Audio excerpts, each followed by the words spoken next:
This week, your 4x4 continues the bogies and boho adventure by scaling the rocks of Lightning Ridge and the ruts of Harper's No. 1 to reach the Sandy Creek Falls. There's also a search for the forest's largest trees, and a Charnwood relic is resurrected to run again. It's part 3 of our 5-part series exploring the best of Aurora and the Strathbogie Ranges.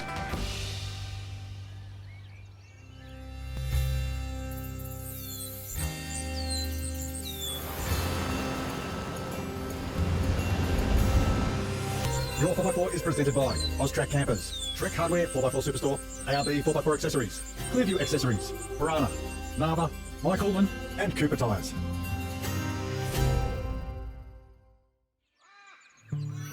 Kicking off a new week at Charnwood, we had some fresh faces in new vehicles, some old faces in adjusted vehicles, and some new faces in old vehicles, like Mark from Cooper Tyres. I carted up the Austrac Simpson X camper. Really nice little compact camper, towed behind the vehicle, no problem at all. We had a bit of a team meet amongst all the vehicles and their drivers today and pretty much aired down to get ready to leave this morning. We headed off as a convoy this morning. We were going to concentrate on one track today, which was Lightning Ridge track. It's quite a long track at approximately 40 k's, and it is one of the higher ridges. So you changed the vehicle a little bit too far, please. Yeah, the old cruiser was a bit heavy with the canopy on the back. And I figured you guys are going to be doing some more serious stuff, so the car was way too low and way too heavy. So I whipped the canopy off it, put the mud tyres on, and it's a whole lot better than what it was. Convoy, we've got another tree across the road. Simon happens to be a big fan of woodcutting with an axe. I think he likes flexing his muscles just quietly. Might be intentional running across all these logs. It's like he goes looking for them with the drone. Last minute packed a chainsaw and saved the day. Hooked up the tree to the Aveco and was able to drag out most of the tree. And that Iveco tractor that he's got just reefs them out of the way. We've become professional arborists, I reckon, at this stage. To your side there was these huge boulders, and to your left it was just looking straight over the Strathbogies. We continued on. The track was easy to moderate track, not too treacherous.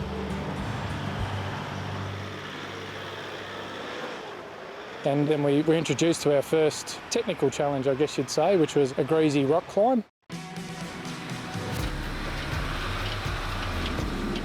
A bit of rain coming in, making it a bit slippery there on the rocks. Just pick our line, get a kick up here. Why do I get the feeling this is going to be gnarly? What we're running telling Charlie is you get to hear what's going on ahead of you and you're anticipating going, oh, how many rocks am I going to hit? How big is the hole they're talking about? Oh, why are they winching? So us down the back are always trying to figure out what's going on up the front. Oh, God, have a look at the size of that critter.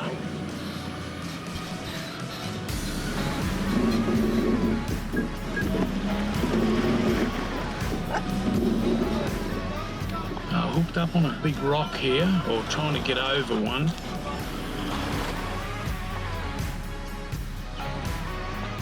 And it just went downhill from there. That's it, keep it coming.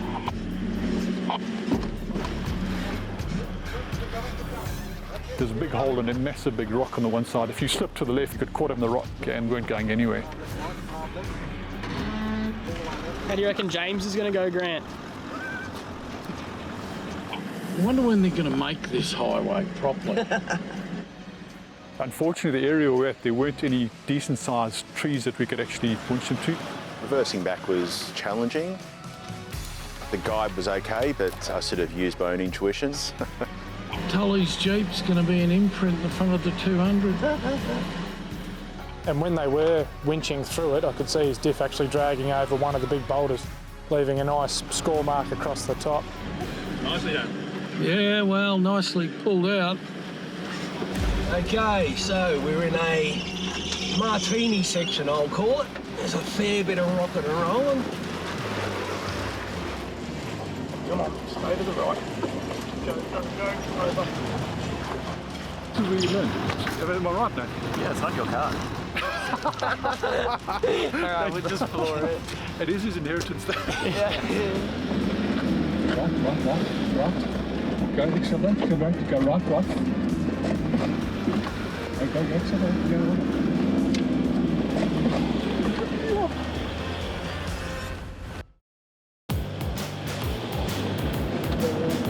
Great drive, James. Well done.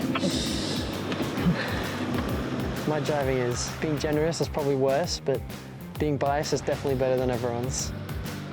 How was that? That's good. Good, eh? Yeah. Well done. You didn't damage your inheritance. Good job, young fella. Thank you. His acceleration, his throttle control, his vehicle positioning is probably the best I've seen for anyone his age. Jason just reluctantly given me the keys and said, don't damage my car. So I had to analyse really the line that I was going to take and how I was going to approach it from a speed point of view and where I placed the vehicle. So that was critical. He doesn't probably have as much mechanical sympathy as a lot of other people here. Jason was really worried about his car, and now I can understand why. Mark goes pretty hard. Nearly spot on. This is what we needed. Some spots you're just totally out of control. We're just going. Jason, see that footage? Oh my God! So I had to be mindful going up that section. The factory steps on it, they do sit fairly low, trying not to rip them off, because I'm sure that Jake wouldn't be very impressed if that was to happen. Pressed every button on the dashboard, make sure every locker and anything you could press turned on. I think I even turned on the aircon, that made it go a bit quicker.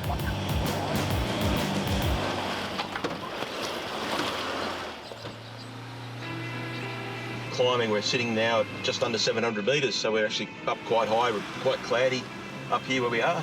Sort of is something you'd see in a Lord of the Rings type movie.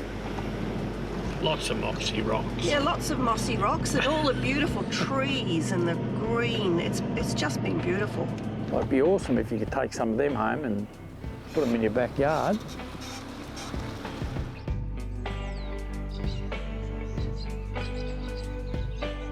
There was a bit of blue sky. It was a really great place to stop for lunch.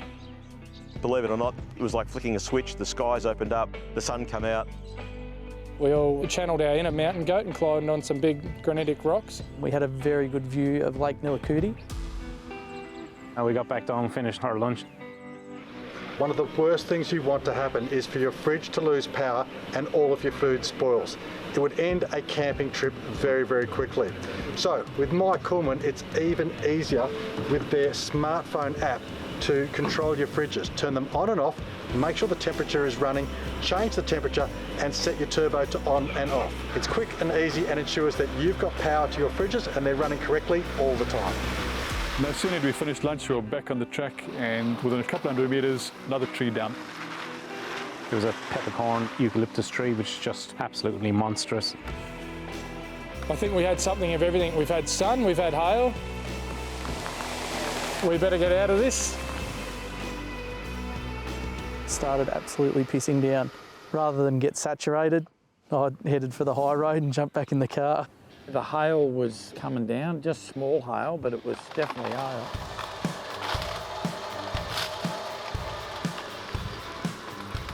To see a symphony of winches, axes, chainsaws, bit of good old-fashioned manpower to clear the tracks, it's been outstanding.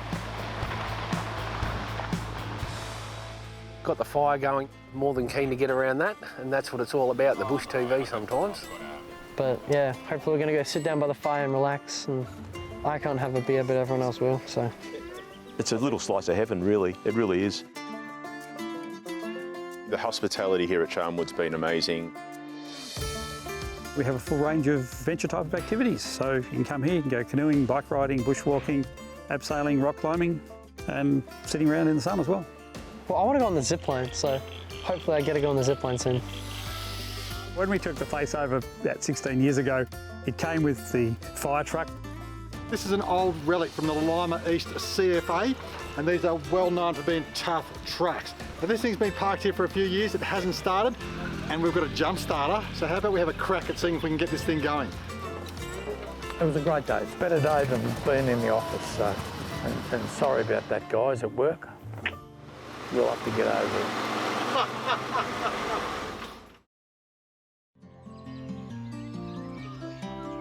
We took off from camp, headed up towards Sandy Creek Falls. And this track's got a little bit of everything, and she's a bit overgrown. Pretty tight, slippery, technical section down here. Just cruising down in low range. Went through a couple of really cool mud holes. It was pretty slippery, nice and clay, so it was a bit of fun. Nice.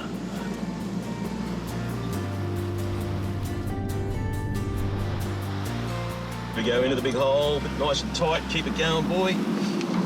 Oh yeah. Nice tight little spot here on Sandy Creek Waterfall track. Nice big mud hole there, just going through that.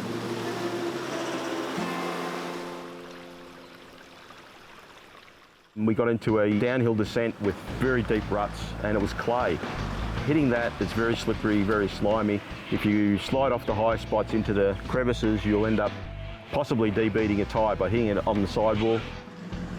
Oh yeah, here we go. Ready, set, go.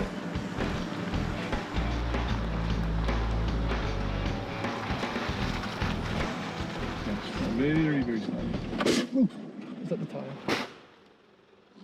Yeah, he just popped his bead. Just see the puffer. Yeah, I did, yeah. Stay slowly. Something, we popped the tyre right off. I was following the piranha car, so I actually saw a little puff of fog and went, yep, they're in a world of hurt. Oh my God. Well, he's driving, he's got to fix it. Look at the tyre. Lucky for James when he got the tyre off the bead, he had some great guys around him. This is what you call a balancing issue. This tyre will now be slightly out of balance. Do the best job we can to get the bead clean, which is what caused the problem in the first place. We'll get this reseated and we're back on the tracks. What better experience than out here in the bush with his dad? Pretty lucky kid, to be honest. I'm a bit jealous, wish I got that opportunity. It took quite a bit of time to get James's tyre back in place, but we got there in the end and we got back on the road. This is tight, guys. I'm squeezing a brick through a needle. Oh, what's that stump on that side too? Holy moly. We're just about to go through the narrowest part of the track here. Mighty Iveco had to take a moment to carefully squeeze through. To James's tree, around the bush. It's not that close. Did you see it? Yeah. Just go right. Go right. But there's a tree on the back. I'm about to clean up another tree. You're not. Oh yeah, I made it, so. One of the funny things is Mike from Clearview has been giving us all a bit of trouble about our mirrors. Obviously they're the mirror kings, and he's turned around and he's gone, you're gonna have to fold your mirrors in. Another bog hole down here.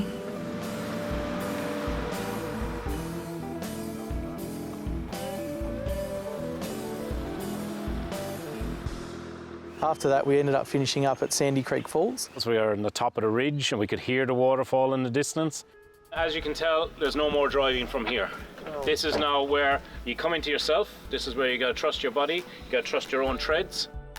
We've got a slightly more extreme walk down to the bottom of the falls, off the main track and down on a bit of an angle. She's steep and cross country, but the view down there is absolutely worth it. So all in favour that would like to go on the walk, please raise your hand.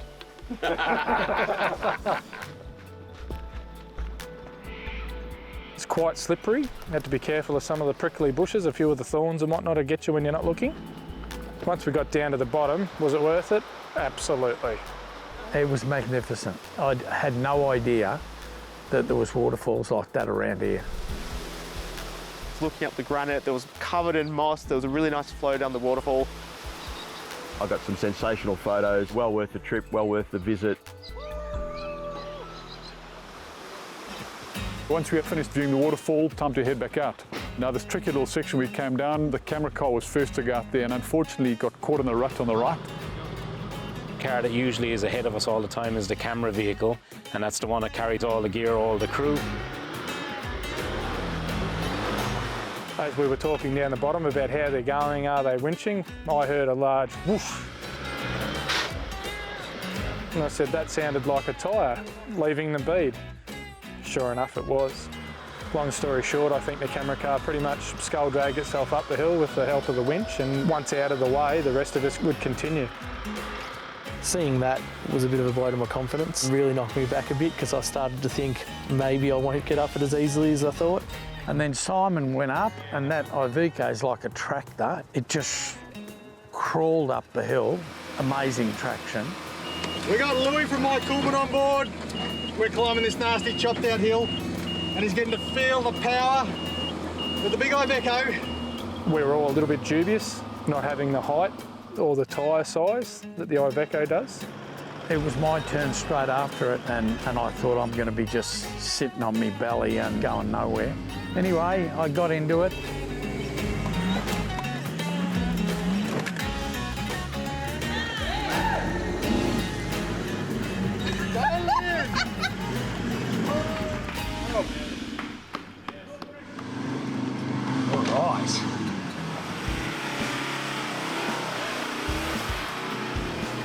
Okay, let's have a crack. Thank God for the front locker.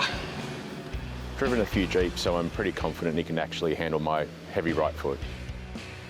Tolly on the Jeep, he just flew up there and got to the top without an issue. 1 or 2 bumps. There was some bangs and clunks. But no issue whatsoever.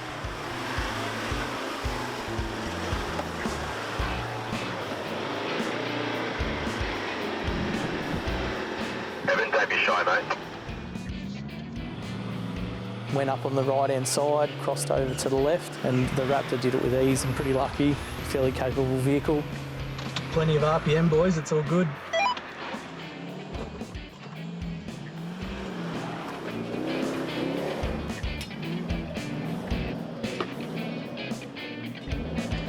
Time?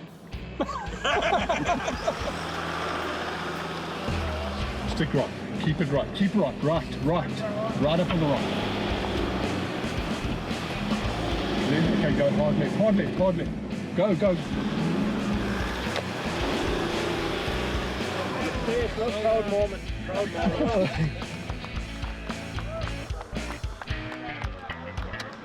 Thank you. Woo! All the cars got to the top of the track, and then it was time to fix the camera car. It had been de-beaded on both sides, which makes it quite difficult on a track to fix it. You don't necessarily have enough clearance to get the jack under the control arm. Simon was thinking on his feet, had a couple of tread wheel chocks, stuck them back to back, and that was enough to get the jack in there, and upon winding up the jack, got enough clearance to successfully change the wheel over. Once we finished that nasty section, Simon heard about these massive, beautiful, big old granddad tree. And there is one tree that was just amazing. It was ginormous.